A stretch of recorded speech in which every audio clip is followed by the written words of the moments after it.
వ్యక్తిగతంగా తీసుకోవాలి. స్వీయ నియంత్రణ అనేది ఉండాలి ఫస్ట్. ఇప్పుడు అది లేనప్పుడు ఏం చేయాలనేది ప్రశ్న. ఇప్పుడు పర్మిషన్ ఉంది కాబట్టి మేము వేస్తున్నాం అంటే ఆ పర్మిషన్ లో ఎథిక్స్ ఉన్నాయా, సమాజం మీద దాని ప్రభావం చూపిస్తుంది అనేది స్వీయంగా ఆలోచించాలి. పర్లేదు మాకు గవర్నమెంట్ పర్మిషన్ కూడా మేము ప్లే చేస్తున్నాం, మాకు రెవెన్యూ వస్తుందంటే అది నెవర్ ఎండింగ్ అది. అంతే కదా.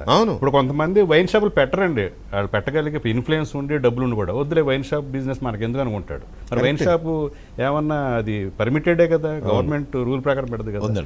అది వ్యక్తిగతమైన ఎథిక్స్, వ్యక్తిగతమైన క్రమశిక్షణ, సమాజానికి మన వల్ల చెడు జరగకూడదు అనేది ఎవడకాడికి ఉండాలి తప్ప. సార్ రాజకీయ పార్టీలు రకరకాలు ఉండి మాట్లాడుకుంటారు పార్లమెంట్.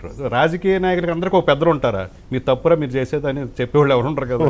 సినిమా ఇండస్ట్రీ కూడా అలాగే అందరూ అదే కదా. సినిమా ఇండస్ట్రీ కూడా వ్యక్తిగతమైన ఊరికి ఇండస్ట్రీ అని పేరు అంటాం తప్ప ఎవడన్నా రావచ్చు. ఫ్రీ ఇండస్ట్రీ ఇది. ఇప్పుడు ఏమవుతుంది, మన మీడియాలో ఏం చేస్తారంటే ఎవరో వాడు ఒక 20 సంవత్సరాలు వేరే బిజినెస్ చేశాడు, వచ్చి ఒక సినిమా చేశాడు, అక్కడ ఏదో ఇరుక్కున్నాడు, ప్రముఖ నిర్మాతను రాస్తారు. వాడి కెరీర్ ఎంత సినిమా ఇండస్ట్రీలో 20 సంవత్సరాలు వాడి ప్రొఫెషన్ ఏదైతే ఉందో అది వదిలేస్తాడు. అంటే ఇండస్ట్రీ అనేది ఒక గ్లామర్ ఫీల్డ్ కాబట్టి నిర్మాతకు వచ్చాడు నిర్మాత.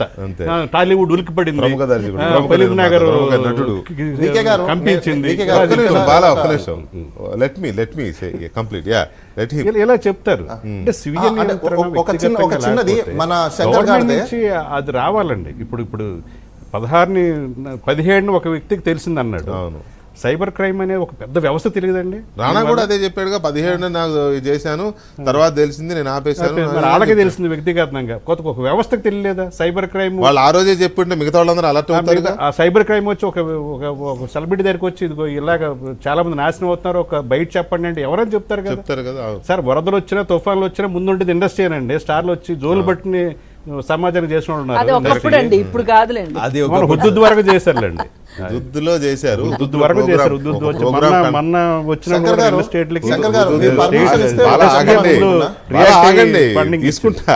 ఇందులో కూడా సాఫ్ట్ టార్గెట్స్ అని యాక్టర్స్ అంటున్నారు కానీ పొలిటీషియన్స్ ఎవరు క్వశ్చన్ చేయట్లేదండి. ఏ పార్టీ మాట్లాడతారు. ప్రాబ్లం ఏంటంటే పొలిటీషియన్ స్క్రీన్ మీదకి రాడు. పొలిటీషియన్ అధికార ప్రతినిధులు కూడా రారు. పొలిటీషియన్ కానీ ఇప్పుడు ఈ ప్యానల్లో నేను పొలిటికల్ రిప్రజెంటేటివ్స్ ఎందుకు పెట్టలేదు అని అంటే వాళ్ళు మాట్లాడరు దీని మీద.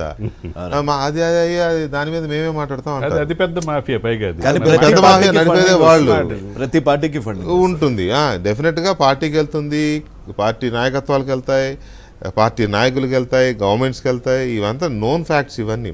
కాకపోతే నా పాయింట్ ఏంటంటే వీటి మీద లీగల్ పాయింట్స్ ఏమి లేవా అనేది. ఏది ఇప్పుడు మనం అనుకున్న ఇప్పుడు రియల్ ఎస్టేట్ చాలా దారుణంగా ఇదైందండి. చాలామంది ఆత్మహత్యలు చేసుకున్నారు, ఎక్కడెక్కడ అప్పులు తీసుకొచ్చి అదేదో పెట్టారు కదా, ప్రీ లాంచింగ్ ఆఫర్స్ అని పెడితే దానికి స్టార్లే పెద్ద కంపెనీలకి పెద్ద స్టార్లు. నేను ఒక ఉదాహరణ చెప్పి నేను టాపిక్లోకి వెళ్తాను.